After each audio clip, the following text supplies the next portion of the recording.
Bonjour à tous, Voilà, j'espère que vous allez bien. claire, Je vous laisse et les écouter cheveux la vidéo de Didi très Stone lisses qui pour est le coup. très Elle n'a pas du tout les cheveux intéressante. frisés ou Elle est en train bouclés. de C'est parler ton de sa premier maman modèle. et elle Enfin, parle oui, la figure d'elle-même maternelle. et Tu te des dis, ah non, moi je vais être difficultés comme qu'elle ma avait mère. À rencontrées l'époque, le je fait me disais, d'assumer pour être ses jolie, cheveux il fallait et de forcément sa que couleur déjà, de peau. bon là, Je si vous on laisse parle de la écouter couleur de la peau, mais que je sois beaucoup plus claire et que, en fait, mes cheveux soient plus lisses. J'étais dans une école maternelle à l'époque où je vivais à Agnières et je vivais en fait beaucoup de discrimination et limite, ouais, c'est du racisme en fait, tout simplement, parce que je me rappelle que j'étais la seule petite fille noire et à chaque fois, mais vraiment à chaque fois, on critiquait mes cheveux parce que j'avais vraiment un afro comme ça, des gros pompons et tout.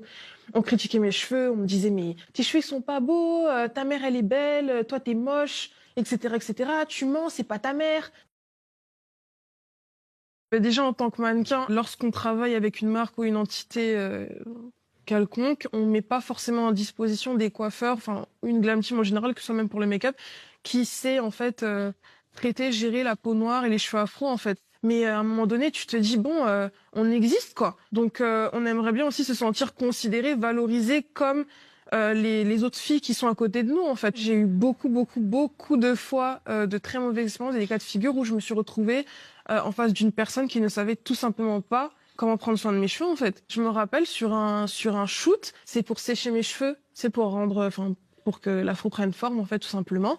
Et il arrivait tout simplement pas. Donc après, elle faisait petit à petit, non, et je lui ai dit non, mais il y a pas à faire ça. Genre juste, tu définis avec de l'eau, machin, le sèche-cheveux, enfin, je lui expliquais un peu, tu secoues, machin, ma petite routine et tout ça.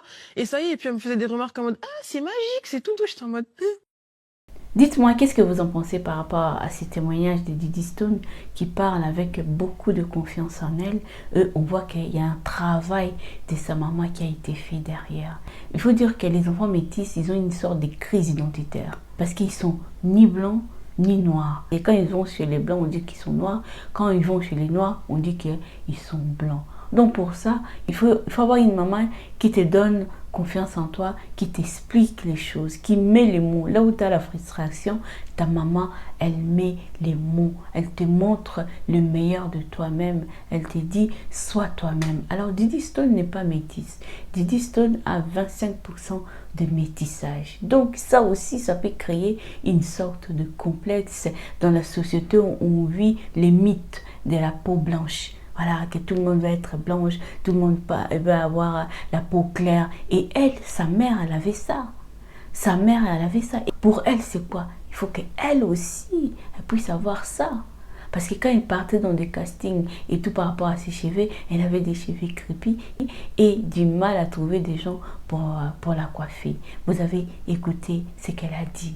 Voilà, donc complexe, c'était encore fois 10.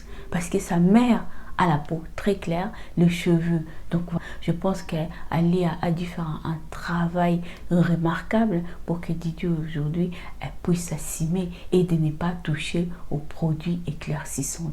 Oui, il y a les enfants comme ça, ils ont 25% de métissage en eux. Alors pour ressembler à leurs parents, à leur père ou à leur mère, ils vont toucher aux produits éclaircissants et pour eux, c'est la meilleure chose. Le fait que Didi Stone n'a pas touché à ces genres de produits nocifs, on voit bien que sa mère a dû travailler à ce qui concerne la confiance en soi, s'assumer, s'accepter tel qu'on est. Et je pense que tous les parents, que vous ayez un enfant qui a la peau noire, ou un enfant qui a la peau claire, ou un enfant qui est métisse, il faut faire ce travail-là. Il faut pousser vos enfants à accepter leur identité, à accepter qui ils sont.